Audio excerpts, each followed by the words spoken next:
All right. So does being a virgin guarantee a good marriage? Pastor Kingsley Okonkwo has something to say about this, and I'm excited to share it because we have a lot of their minions that come to this after stage. You share it, I have a story for you about that. Oh, you do? Oh yeah. Okay, being great. A virgin does not guarantee nada. So we know how she feels about that off the bat. I will tell you a story. All right. So let's hear what Pastor I don't Kingsley think has so to say. too. I don't think so too. I think virgins and celibacy practicing people tend to have this. While there's nothing wrong with those things, they tend to have this. What's the word? It's not complex. What's the word? Where they feel superiority complex. Is that the word? No. Well, some level of entitlement. They feel entitled. If you're celibate or a virgin, you're doing it for you. For you, bro. You're not doing it for anyone else. Yeah. And That's the part people need to understand.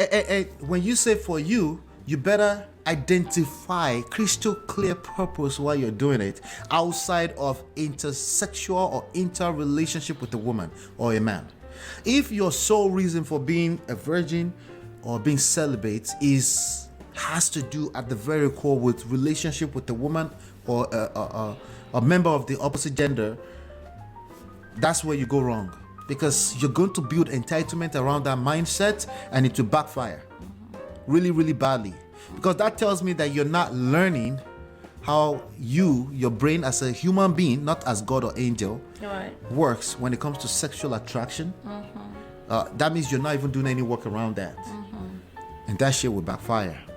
You know, like there's no way around. But let me play the clip. Let's hear what Pastor Kingsley. Yeah, let me play the clip. Because again, we have a lot of their minions that come around here.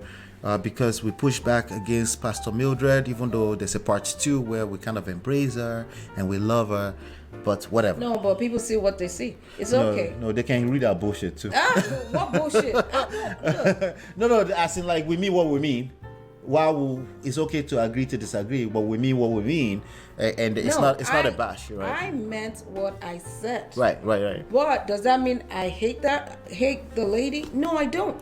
I actually like some of our series. Yeah. But certain things I should be able to disagree with. The problem with us Nigerians is that every time somebody brings something to you, just carry it and put it on your head. And you don't use your brain to think. You don't even learn more. You don't do more research. You don't open any more books. You just get stuck with that one person. You turn forgetting that they are human too. Come on. Even when these same people are warning you against that, because I know for a fact that they're telling you that, hey, you need to do your own study. I know for a fact that these people are a little bit more modern than the average pastor in Nigeria, and they're telling you to do your own studies and learn this stuff and do your own study, even from the same Bible.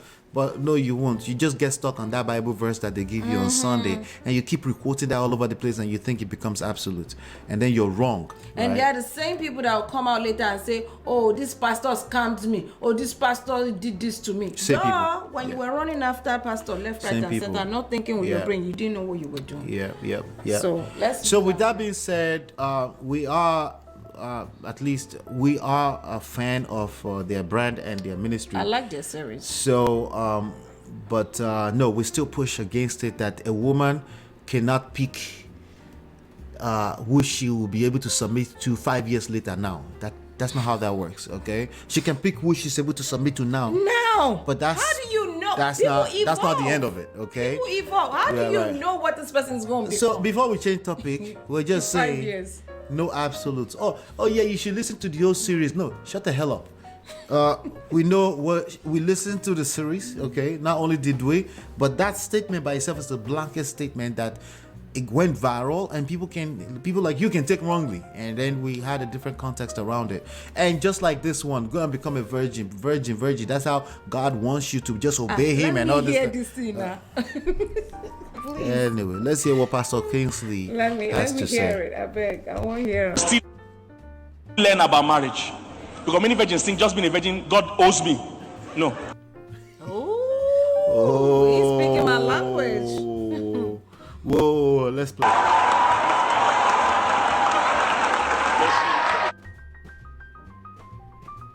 All right, let's watch it properly now. And just in case, even if you're a virgin here, it doesn't mean that they will award you a good husband. You must still learn about marriage. Because many virgins think just being a virgin, God owes me. No. Being a virgin is for your own sanity. You are doing yourself a favor. Yes, you are honoring God, but you're also blessing yourself. Okay. This doesn't excuse you from learning about relationship. Just because you're a virgin doesn't mean that they will not do Dorime and bring you one perfect man. Dorime. Have you been blessed this evening? Come on. That's speaking my language. Hey. Do you know that's how funny. many people that I know that you want to bomb, right? Yeah. You want to chill with the big boys. Because you're a virgin. Just because you're a virgin. No. Come on. Because you're a virgin or does not mean that the guy will now take all his life savings and has to worship you every time. No, if anything, it actually works. It can work not because you're a virgin, because of the mindset that people that are going through this tend to have. It can completely work against you because it detaches you from the actual work that you need to do to become a husband or a wife. You become a husband or a wife before marriage actually happens. You have to be those things before marriage happens. You're either a wife or you're not a wife. You're either a husband or you're not a husband. When a husband sees a wife, he recognizes that and he won't let it get away, and vice versa, right? Does that guarantee anything? Even what I just said does not guarantee nothing. There's still more work to do. Nope, it doesn't guarantee anything. And with that being said, can I share my story? Yes, please, babe. Okay, so this story I had a long time ago. I think it was about maybe 7-8 years ago. Right. And we actually shared it on our old platform, the Nollywood Express platform, right? So this lady, good Christian lady. Right. She was a virgin, preparing herself for her husband, blah, blah, blah. And she was dating a pastor, maybe one of those junior kind of pastors. Right, the Jim, young, swagalicious pastor. You know them already. Those kind of pastors. Yes. So I grew up with them, I know that.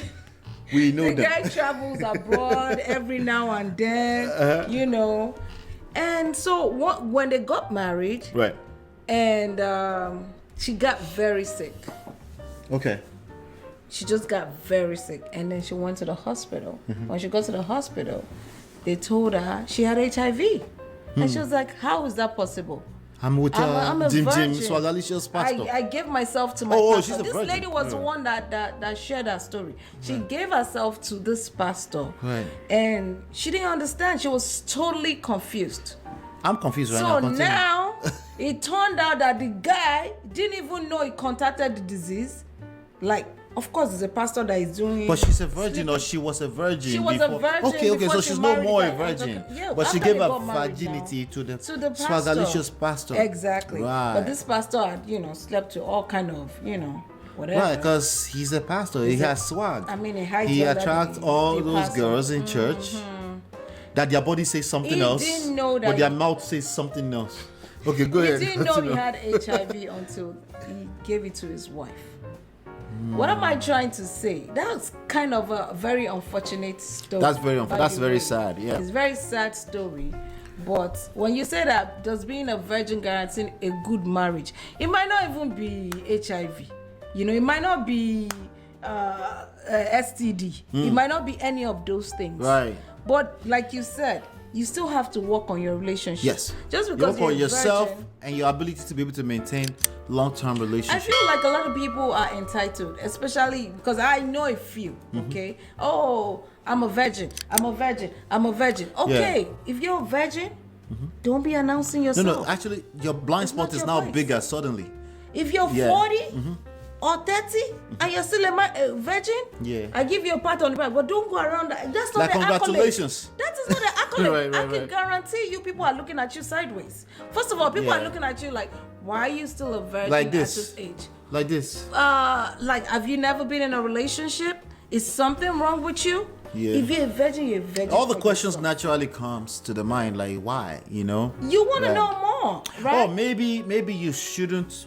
After all, you're honoring God. You shouldn't bother about You shouldn't bother about what people say. But the problem is that your mouth says something else and your body and your mind does something else. You will be bothered about what people say. And when you set yourself up to think that you're not human like the rest of us, you create a massive blind spot that will now work and literally destroy you, okay? Because again, you're human like the rest of us. You can't change that.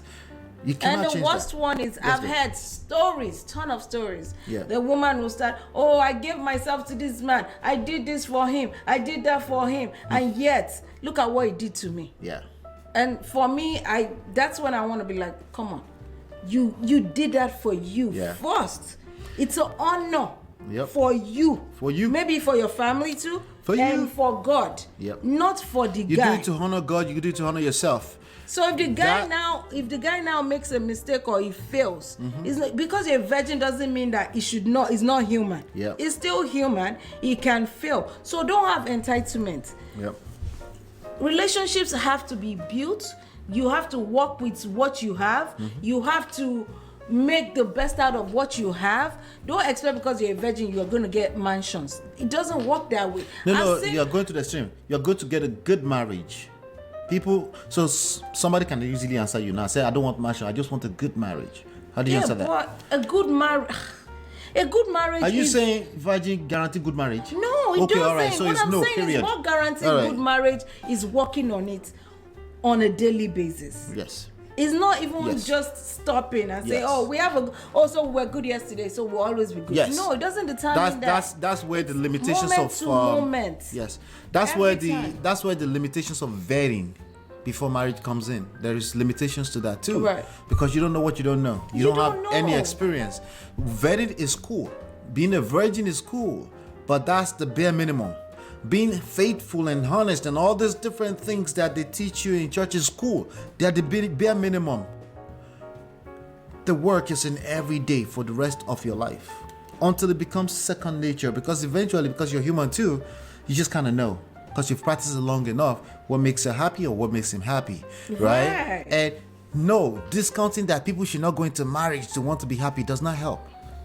You want to be happy. You're saying that because you want me to make you happy, that your submission or your opinion matters. Right. Anyone wants to be happy, at least in a moment in time. So it doesn't help to discount that either, because I see people do that. They'll say you don't go into marriage because you want to be happy. It's a duty. No, you shut the fuck up. What are you talking about? You want to be happy. Everyone wants to be happy. Who wants to be slaving in a marriage? While there's a point to it that there will be moments where you're not happy, but you're not helping by say, hey, you should just go into it and not be happy.